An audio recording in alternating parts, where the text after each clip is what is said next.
जगत, स्वागत है आपका आपके अपने ही चैनल जगत क्लासेस में। सो गाइस, आज हम लोग बात करने जा रहे हैं चैप्टर 2 प्रोस फ्लेमिंगो से लॉस्ट स्प्रिंग। इसका फर्स्ट वीडियो हम दे चुके हैं, जिसमें आपको मैंने 1 से 5 तक क्वेश्चन आंसर बताए हैं। तो आज हम लोग बात करेंगे आगे के क्वेश्चन आंसर की। इसकी जो थ्योरी है वो आप चैप्टर से पढ़ लीजिएगा, हिंदी, जो बहुत ही ज़रूरी है।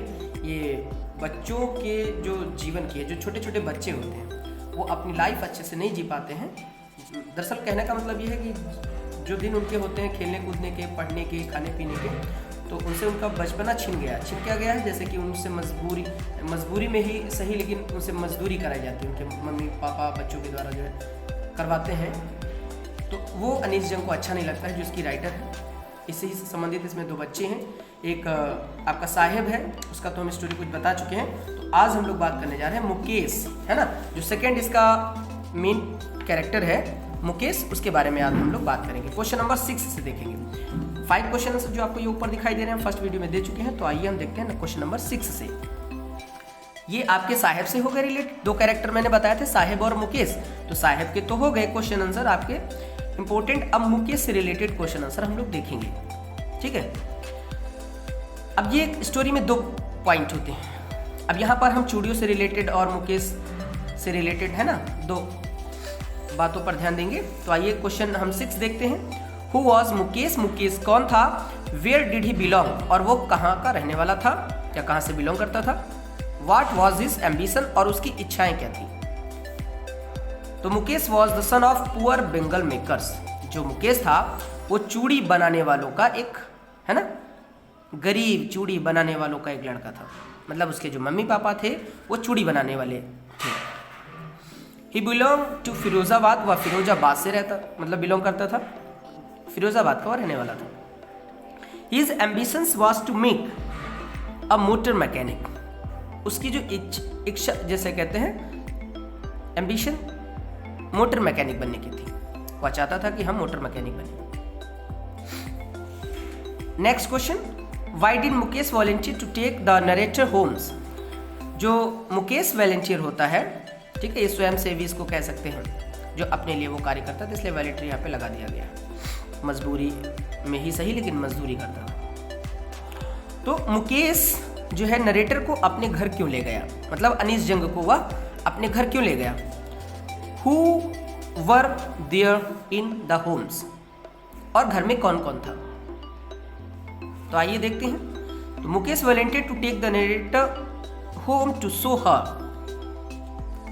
क्या मुकेश वॉलंटियर नरेटर को अपने घर ले गया दिखाने के लिए? क्या दिखाने के लिए? दैट हिज हाउस, जो उसका घर था, वॉज बीइंग रिबिल्ट, कि उसका जो घर है वो दोबारा से बनाया जा रहा, मतलब कच्चा होगा, पक्का बन रहा होगा। And he felt very proud for it. और उसे जो है इस वक्त बहुत गर्व महसूस हो रहा था कि और बच्चों की तरह से ही, बहुत सारे बच्चे थे, लेकिन उसे गर्व इस बात का है कि अभी बहुत सारे लोगों का जो है बेंगल मेकर्स का जो घर अभी नहीं बना हुआ है, उसका घर दोबारा से बन रहा है। अर्थात मतलब मकान टाइप का हम लोगों के जैसे से अच्छे से उसका घर बनना था। कम से कम वो इस बात से खुश था। सिर्फ इस भाई उसकी इच्छाएं तो हम लोगों की बहुत सारी होती, लेकिन वो मात्र इतने से ही खुश था कि उसका घर अब पक्का बन रहा है, दोबारा बन रहा है। हालांकि ये आगे हम स्टोरी में समझेंगे।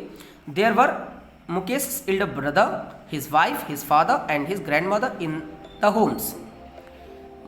घर में कौन कौन था? बताया गया है कि मुकेश का जो है बड़ा भाई, उसकी पत्नी यानी कि उसकी भाभी, उसके पिताजी and granddaughters, sorry grandmothers, और उसकी दादी रहती थी इन द होम्स, घर में।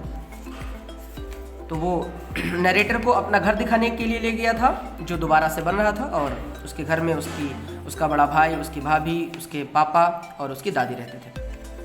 नेक्स्ट क्वेश्चन है, it is his karma, his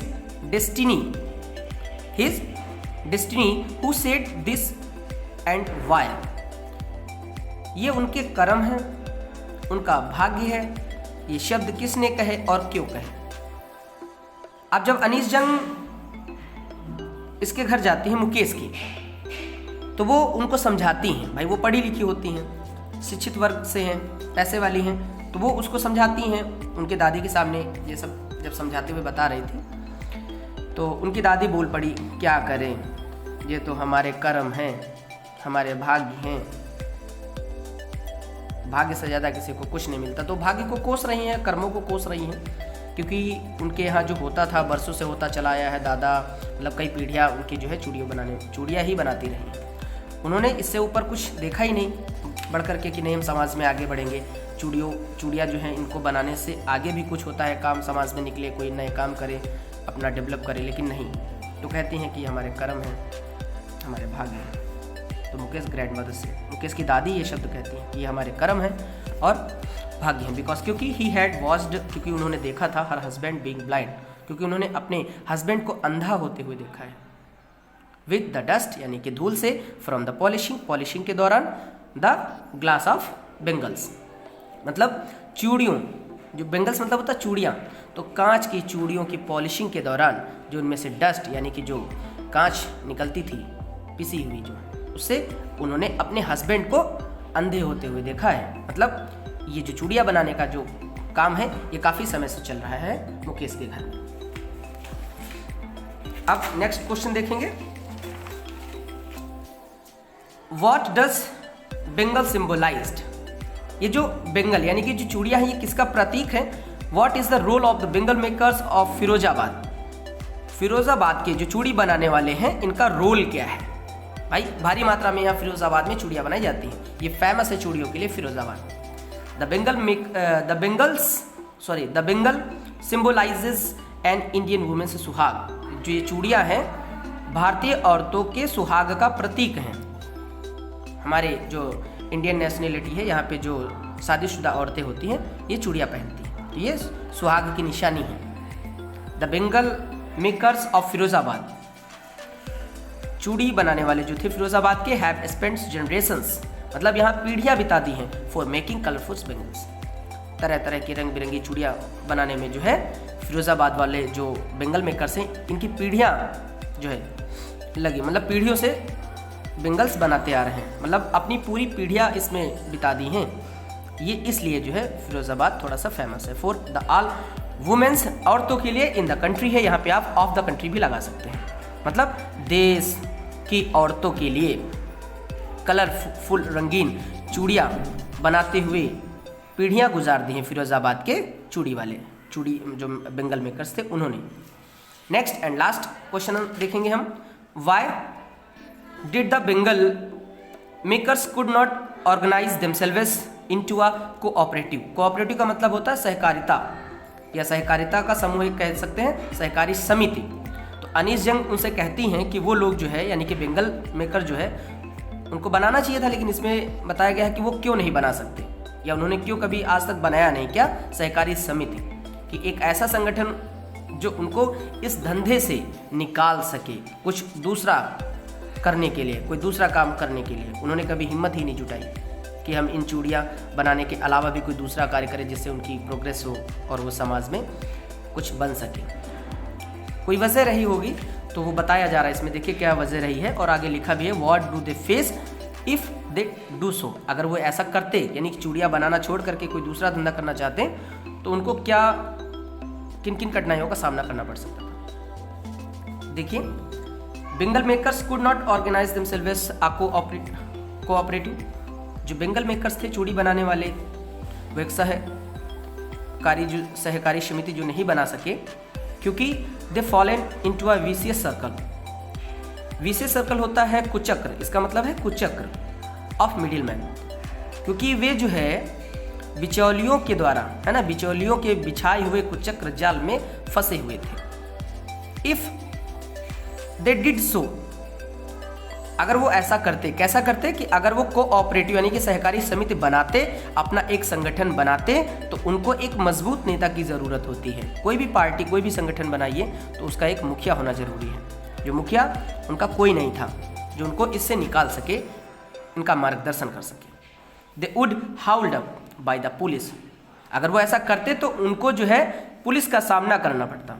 police के द्वारा वे पकड़े जाते, पीटे जाते, पकड़े जाते, पीटे जाते और ड्रैग टू जेल, और उनको जेल में डाल दिया जाता। फॉर डूइंग समथिंग इलीगल, उनको कुछ मतलब जानबूझ करके गलत कार्य में फंसा, मतलब फर्जी मुकदमा लगा करके, इलीगल टाइप का, जैसे होता है असंवैधानिक मतलब वो असंवैधानिक तो नहीं करते वो भैया, कोई भी हो। आज हमारा भारत स्वतंत्र है, आज़ाद है, सभी को अपने कार्य करने की आज़ादी है। कोई भी धंधा कर सकता है। ये जरूरी नहीं है कि वो लोग चूड़ी बनाएं, तो किसी जाति पे अब डिपेंड नहीं रह गया है कि कास्ट वाइज जो है हम लोग धंधा करेंगे।